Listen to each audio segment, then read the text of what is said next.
ನಮಸ್ಕಾರ. ಹುಸೈನಿ ಬ್ರಾಹ್ಮಣರು ಗೋಕುಲಾಷ್ಟಮಿ ಮತ್ತು ಇಮಾಮ್ ಸಾಬಿ. ಇಮಾಮ್ ಸಾಬಿಗೂ ಗೋಕುಲಾಷ್ಟಮಿಗೂ ಏನು ಸಂಬಂಧ ಅನ್ನುವ ಜನಪ್ರಿಯ ಕನ್ನಡ ಗಾದೆಯನ್ನು ನೀವೆಲ್ಲ ಕೇಳಿರ್ತೀರಿ. ಒಂದಕ್ಕೊಂದು ಯಾವುದೇ ಸಂಬಂಧ ಹೊಂದಿಲ್ಲದ ಹಾಗೆ ಹಲವು ಸಲ ಒಂದಕ್ಕೊಂದು ವಿರುದ್ಧ ನಿಲ್ಲುವ ತಾಳುವ ಸಂಗತಿಗಳ ಕುರಿತಾಗಿ ತಿಳಿಸುವ ಅತ್ಯುತ್ತಮ ಗಾದೆ ಇದು. ಆದರೆ ಕೆಲವು ವರ್ಗದ ಬ್ರಾಹ್ಮಣರಿಗೂ ಮತ್ತು ಇಮಾಮ್ ಸಾಬಿಗೂ ಸಂಬಂಧ ಇರೋದು ಹಲವು ಕಡೆ ದಾಖಲಾಗುತ್ತೆ. ಇಸ್ಲಾಂ ಜೊತೆ ಸಂಬಂಧ ಹೊಂದಿದ್ದಂಥ ಇಂಥ ಬ್ರಾಹ್ಮಣರು ಹುಸೈನಿ ಬ್ರಾಹ್ಮಣರಂತ ಪ್ರಸಿದ್ಧರಾಗಿದ್ದಾರೆ. ಹುಸೈನಿ ಬ್ರಾಹ್ಮಣರೆಂಬ ಹೆಸರೇ ಭಾರತೀಯ ಧಾರ್ಮಿಕ ಸಾಂಸ್ಕೃತಿಕ ಸಂಕೀರ್ಣತೆ ಮತ್ತು ಸಂಕರತೆಯ ಅಧ್ಯಯನದಲ್ಲಿ ಬಹಳ ವಿಶಿಷ್ಟವಾದ ಸ್ಥಾನವನ್ನು ಪಡೆದತೆ.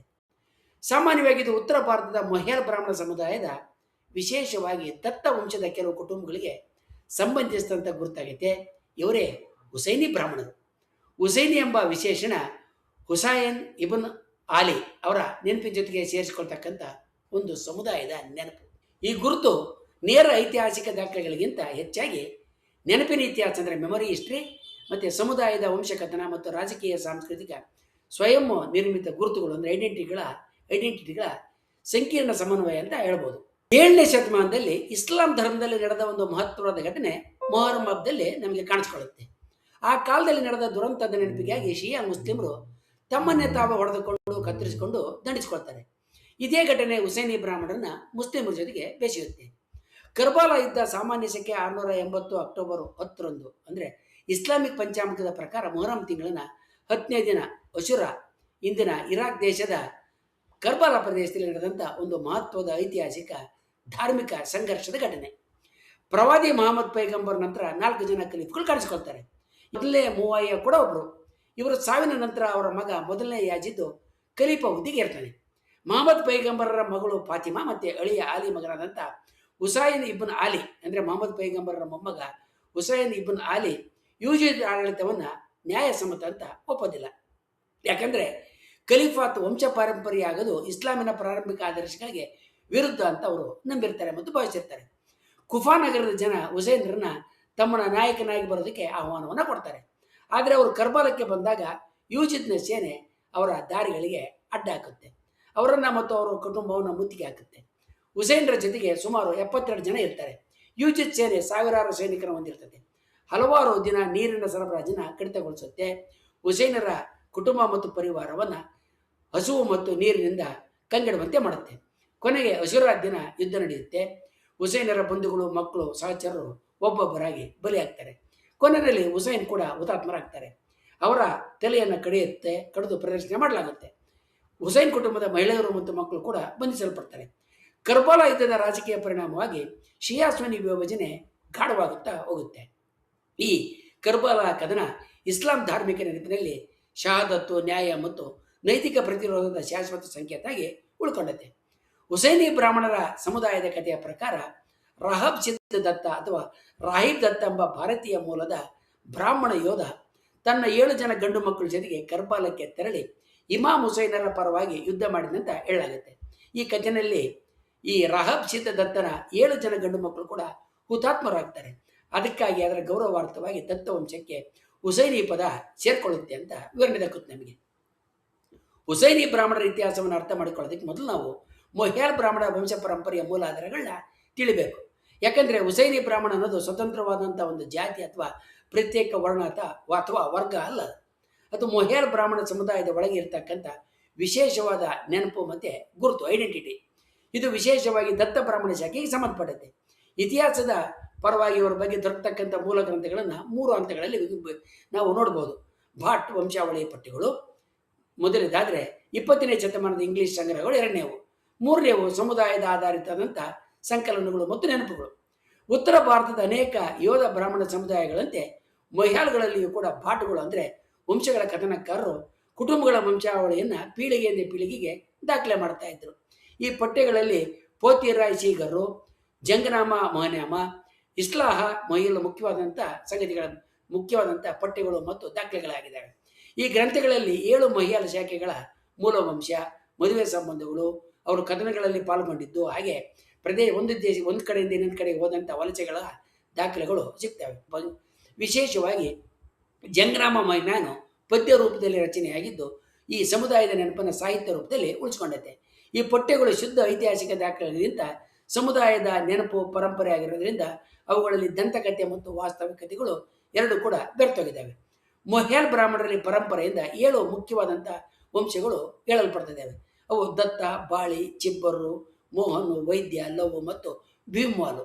ಈ 7 ಶಾಖೆಗಳು ತಮ್ಮದೇ ಆದಂಥ ಭಾಟ್ ಅಂದರೆ ವಂಶ ಪರಂಪರೆಯ ದಾಖಲಾತಿಗಳನ್ನ ಹೊಂದಿದ್ರು ಕೂಡ ಮದುವೆ ಸಂಬಂಧಗಳ ಮೂಲಕ ಅವು ಪರಸ್ಪರ ನಂಟುತನವನ್ನು ಹೊಂದಿದ್ವು. ದತ್ತ ಶಾಖೆ ಹುಸೈನಿ ಬ್ರಾಹ್ಮಣರ ಕೇಂದ್ರ ಅಂತ ಗುರುತಿಸೋದು ಈಗ ಸಾಮಾನ್ಯವಾಗೈತೆ. ಹುಸೈನಿ ಬ್ರಾಹ್ಮಣರ ಚರಿತ್ರೆ ಕುರಿತಾಗಿ ಬಹುಪಾಲು ಚರ್ಚೆಗಳು ಅವಲಂಬಿಸುವ ಅತ್ಯಂತ ಮುಖ್ಯವಾದ ಗ್ರಂಥ ನಂತರ ಕಾಲದ ದಿ ಹಿಸ್ಟ್ರಿ ಆಫ್ ದಿ ಮೊಹಲ್ಲಾಸ್. ಇದು 1911ರಲ್ಲಿ ಟಿ.ಪಿ. ರಸೆಲ್ ಸ್ಟ್ರೇಸಿ ಸಂಗ್ರಹಿಸಿದ ಇಂಗ್ಲಿಷ್ ಗ್ರಂಥ. ಇದರಲ್ಲಿ ಮೊಹಲ್ಲಾಗಳ ಸೈನಿಕ ಪರಂಪರೆ, ದತ್ತ ವಂಶ ಅರಬ್ಬರ ಜೊತೆಗೆ ಹೊಂದಿದ್ದಂಥ ಸಂಪರ್ಕ, ರಾಹಬ್ ಸಿದ್ಧ ದತ್ತ ಕುರಿತಂಥ ಕರ್ಬಾಲ ಕಥೆ ಮತ್ತು ಪರಂಪರೆ, ಆತನ 7 ಜನ ಗಂಡು ಮಕ್ಕಳ ಹೆಸರುಗಳು, ಪಂಜಾಬಿನ ಕುಟುಂಬದ ವಂಶ ಸರಣಿಗಳು ಸೇರಿದಂತೆ ಬಹು ಮುಖ್ಯವಾದ ಸಂಗತಿಗಳು ಎಲ್ಲವೂ ದಾಖಲಿಸಲ್ಪಟ್ಟಿದ್ದಾವೆ. ಇದೇ ಗ್ರಂಥದಲ್ಲಿ ರಾಹಬ್ ದತ್ತನ ಮಕ್ಕಳ ಹೆಸರುಗಳ ಸಾಹುಸ್ ರೈ, ಹರ್ಜಸ್ ರೈ, ಶೇರ್ ಖಾನು, ರಾಮ್ ಸಿಂಗ್ ರೈ, ಪೊನ್ನು, ಥೋರೋ, ಪೂರೋ ಅಂತ ಹೇಳಲಾಗಿದೆ. ಆದರೆ ಈ ಮಾಹಿತಿಗೆ ಸಮಕಾಲೀನ ಅರಬ್ಬಿಕ ದಾಖಲೆಗಳಲ್ಲಿ ಯಾವುದೇ ಬೆಂಬಲವನ್ನು ಒದಗಿಸೋದಿಲ್ಲ. ದತ್ತ ಶಾಖೆಯ ಕೆಲವು ವಂಶಾವಳಿ ದಾಖಲಾತಿಗಳಲ್ಲಿ ಒಂದು ಪ್ರಮುಖವಾದಂಥ ಸಾರಾವಳಿಯಾಗಿದೆ. ಸಾರಸ್ವತ ಬ್ರಾಹ್ಮಣರಿಂದ ಮೊಹ್ಯಾಲರು, ಮೊಹ್ಯಾಲರಿಂದ ದತ್ತ, ದತ್ತರಲ್ಲಿ ರಾಹಬ್ ದತ್ತ, ಹುಸೈನಿ ದತ್ತ. ಈ ವಂಶಕ್ರಮ ಸಾಮಾಜಿಕವಾಗಿ ಬಹಳ ಪ್ರಭಾವಶಾಲಿಯಾಗಿದೆ ಕೂಡ ಐತಿಹಾಸಿಕವಾಗಿ ಇದರ ಮೊದಲು 3 ಹಂತಗಳು ಮಾತ್ರ ದೃಢ ಸಾಕ್ಷಿಗಳು ಸಿಗ್ತವೆ. ಅಂದರೆ ಸಾರಸ್ವತ ಬ್ರಾಹ್ಮಣ, ಮೊಹ್ಯಾಲು ಮತ್ತು ದತ್ತ ವಂಶ. ಇಲ್ಲಿಯ ತನಕ ಈ 3 ಹಂತಗಳವರೆಗೆ ಮಾತ್ರ ಐತಿಹಾಸಿಕ ದಾಖಲೆಗಳು ದಕ್ತವೆ.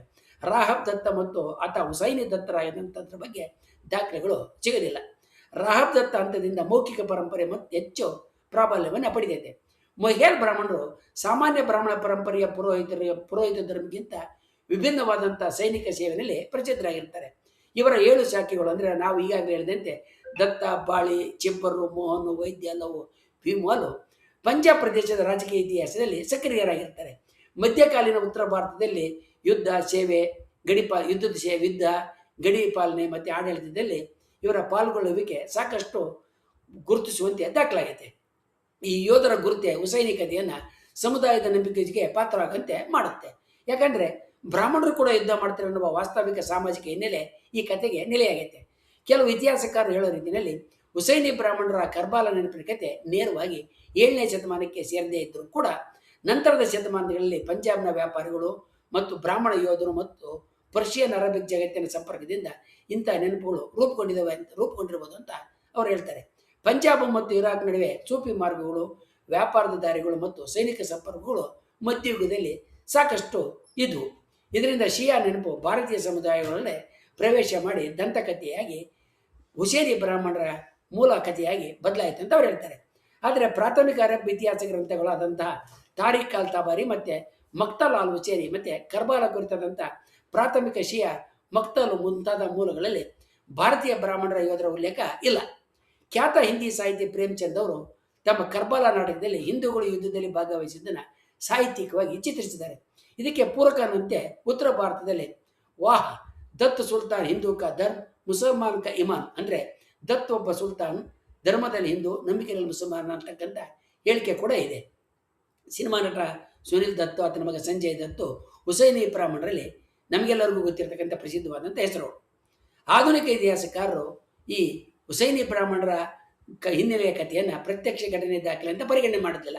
ಬದಲಾಗಿ ಮಧ್ಯಕಾಲೀನ ಅಥವಾ ನಂತರ ಕಾಲದಲ್ಲಿ ನಿರ್ಮಿತವಾದಂಥ ಒಂದು ಸಾಂಸ್ಕೃತಿಕವಾದಂಥ ಸ್ವಯಂ ಕಟ್ಟಿಕೊಂಡಂಥ ಕಥನ ಅಂತ ಅವರು ನಂಬ್ತಾರೆ. ಆಧುನಿಕ ವಿಮರ್ಶೆಯ ಇತಿಹಾಸ 3 ಹಂತಗಳಲ್ಲಿ ಹುಸೈನಿ ಬ್ರಾಹ್ಮಣರನ್ನ ನೋಡ್ತದೆ. ಪ್ರಾಥಮಿಕ ಸಾಕ್ಷಿಗಳ ಕೊರತೆಯನ್ನು ಅದು ಮೊದಲು ಪರಿಗಣಿಸ್ತದೆ. ಕರ್ಬಾಲದಲ್ಲಿ ಭಾರತೀಯ ಬ್ರಾಹ್ಮಣರ ಉಪಸ್ಥಿತಿಗೆ ಅಂದರೆ ಇದ್ದುದಕ್ಕೆ ಯಾವುದೇ ದಾಖಲೆ ಇಲ್ಲ ಅನ್ನೋದು ಅದು ಒಪ್ಪಿಕೊಳ್ಳುತ್ತೆ. ಮಧ್ಯಕಾಲೀನ ನೆನಪಿನ ನಿರ್ಮಾಣ ಅಂದರೆ ಪಂಜಾಬಿನ ಯೋಧ ಸಮುದಾಯಗಳು, ಬ್ರಾಹ್ಮಣ ಯೋಧ ಸಮುದಾಯಗಳು ಶಹಾದತ್ ಕಥೆಯನ್ನು ತಾವು ತಮ್ಮ ಕುಟುಂಬದ ಜೊತೆಗೆ, ತಮ್ಮ ವಂಶದ ಜೊತೆಗೆ ಜೋಡಿಸ್ಕೊಳ್ಳುವಂಥದ್ದು ಹೇಳುತ್ತೆ. ನಂತರ ಕಾಲದ ಈ ಗುರುತು ರಾಜಕೀಯ ಐಡೆಂಟಿಟಿ ಪಾಲಿಟಿಕ್ಸ್ಗೆ ನೆರವಾಗುತ್ತೆ. 19 ಮತ್ತು 20ನೇ ಶತಮಾನದಲ್ಲಿ ಈ ಕತೆ ಸಮುದಾಯದ ಬಹಳ ಪ್ರತಿಷ್ಠಿತ ಮತ್ತು ಗೌರವದ ಅಂಗವಾಗಿ ಬದಲಾವಣೆಗೊಳ್ಳುತ್ತೆ. ಒಟ್ಟಾರೆಯಾಗಿ ಹುಸೈನಿ ಬ್ರಾಹ್ಮಣರು ಕರ್ಬಾಲದಲ್ಲಿ ಹೋರಾಡಿದ ಬ್ರಾಹ್ಮಣರು ಅದಕ್ಕಿಂತ ಹೆಚ್ಚಾಗಿ ಭಾರತೀಯ ನಾಗರಿಕತೆಯಲ್ಲಿ ನೆನಪುಗಳು ಹೇಗೆ ಇತಿಹಾಸ ಆಗ್ತವೆ, ಧಾರ್ಮಿಕ ಗಡಿಗಳು ಹೇಗೆ ಮೆದುವಾಗ್ತವೆ ಮತ್ತು ಒಂದು ಸಮುದಾಯ ತನ್ನ ನೈತಿಕ ವಂಶವೃಕ್ಷವನ್ನು ಹೇಗೆ ಕಟ್ಟಿಕೊಳ್ತಿದೆ ಅನ್ನುವ ಅಧ್ಯಯನಕ್ಕೆ ಅತ್ಯಂತ ಮುಖ್ಯವಾದಂಥ ಒಂದು ಉದಾಹರಣೆ ಆಗೈತೆ. ಇದು ಇತಿಹಾಸ ಮತ್ತು ದಂತಕಥೆಯ ನಡುವಿನ ಪ್ರದೇಶದಲ್ಲಿ ನಿಂತಿರ್ತಕ್ಕಂಥ ಗಡಿನಲ್ಲಿರ್ತಕ್ಕಂಥ ಒಂದು ಸಮುದಾಯದ ಐಡೆಂಟಿಟಿ ಮತ್ತು ಗುರುತು. ದಾಖಲೆಗಳಿಂದ ಇದು ಸಂಪೂರ್ಣ ಸಾಬೀತಾಗದೇ ಇದ್ರೂ ಕೂಡ ಸಾಮಾಜಿಕ ವಾಸ್ತವಿಕತೆಯಲ್ಲಿ ಇದು ಜೀವಂತವಾಗಿರ್ತಕ್ಕಂಥ ಪರಂಪರೆ. ಭಾರತದ ಅನೇಕ ನಗರಗಳಲ್ಲಿ ಕೆಲವು ಹುಸೈನಿ ಬ್ರಾಹ್ಮಣ ಕುಟುಂಬಗಳು ಇನ್ನೂ ಕೂಡ ಮೊಹರಂ ಸಂದರ್ಭದಲ್ಲಿ ತಾಜಿಯಾ ಮೆರವಣಿಗೆಗಳಲ್ಲಿ ಭಾಗವಹಿಸ್ತವೆ. ಕೆಲವರು ಇಮಾಮ್ ಹುಸೈನರ ಹುತಾತ್ಮತೆಯ ನೆನಪಿಗಾಗಿ ಉಪವಾಸ ಅಥವಾ ಗೌರವದ ಆಚರಣೆಯನ್ನು ಕೂಡ ನಡೆಸ್ತಾರೆ. ಇದು ಧರ್ಮದ ಬದಲಾವಣೆ ಅಲ್ಲ, ಬದಲಾಗಿ ನೆನಪಿನ ಮೂಲಕ ಭಾಗವಹಿಸ್ತಕ್ಕಂಥ ಒಂದು ಆಚರಣೆ ಆಗೈತೆ. ಇದರಿಂದ ಭಾರತೀಯ ಧಾರ್ಮಿಕ ಗಡಿರೇಖೆಗಳು ಯಾವಾಗಲೂ ಬಿಗಿಯಾಗಿರಲಿಲ್ಲ, ಅವು ಬದಲಾವಣೆ ಇದ್ವು ಮತ್ತು ಸಂವಹನ ರೂಪದಲ್ಲಿದ್ವು ಅಂತ ನಮಗೆ ಗೊತ್ತಾಗುತ್ತದೆ. ವಿಶೇಷವಾಗಿ ಉತ್ತರ ಭಾರತದಲ್ಲಿ ಹಿಂದೂ, ಶಿಯಾ, ಸೂಫಿ ಪರಂಪರೆಗಳು ಪರಸ್ಪರ ಸ್ಪರ್ಶ ಮಾಡಿದ, ತಾಗಿದ, ಕೂಡಿಕೊಂಡ ಹಲವಾರು ಉದಾಹರಣೆಗಳಲ್ಲಿ ಇದು ಕೂಡ ಒಂದಾಗೈತೆ. ಆದರೆ ಒಂದು ಮುಖ್ಯ ಪ್ರಶ್ನೆ ನಮ್ಮ ಮುಂದೆ ಹಾಗೇನೆ ಉಳಿತೈತೆ. ಒಂದು ಸಮುದಾಯದ ವಂಶಾವಳಿ ಒಂದು ಇತಿಹಾಸ ದಾಖಲೆಯೇ ಅಥವಾ ಸಮುದಾಯದ ಸ್ವಯಂ ನಿರೂಪಣೆಯ ಸಾಧನವೇ? ಇವೆರಡೂ ಆಗಿದ್ದರೆ ಇತರ ಯಾವುದೇ ಬ್ರಾಹ್ಮಣ ಸಮುದಾಯದಲ್ಲಿ ಇಲ್ಲದ ಇಸ್ಲಾಂ ಧರ್ಮದ ಒಂದು ಘಟನೆಯಲ್ಲಿ ನೇರವಾಗಿ ಭಾಗಿಯಾದಂಥ ಒಳಗೊಂಡ ಸಂಗತಿ ಮೊಹಲ್ಲ ಬ್ರಾಹ್ಮಣರು, ಅದರಲ್ಲೂ ದತ್ತ ವಂಶಿಕರಲ್ಲಿ ಮಾತ್ರ ಯಾಕೆ ಇದೆ? ಹಾಗೆ ಇರೋದೇ ಆದರೆ ಅದು ಸತ್ಯವಾದ ಘಟನೆ ಏಕೆ ಆಗಿರಬಾರ್ದು ಅಂತ ನಮಗೆ ಈ ಪ್ರಶ್ನೆ ಎತ್ತಿ ತೋರಿಸುತ್ತೆ. ಮುಂದಿನ ವಿಡಿಯೋದಲ್ಲಿ ನಾವು ಪಾರಂಪರಿಕವಾಗಿ ನೋಡ್ತಕ್ಕಂಥ ಬ್ರಾಹ್ಮಣರು ಐತಿಹಾಸಿಕವಾಗಿ ಮತ್ತು ತಮ್ಮ ಸಾಮಾಜಿಕ ಸಂದರ್ಭಗಳಲ್ಲಿ ಬೇರೆ ಬೇರೆ ರೀತಿಯ ನೀತಿಗಳನ್ನು ಅಳವಡಿಸಿಕೊಳ್ತಿರೋದು ಅನ್ನೋದನ್ನು ನೋಡೋಣ. ವಂದನೆಗಳೊಂದಿಗೆ.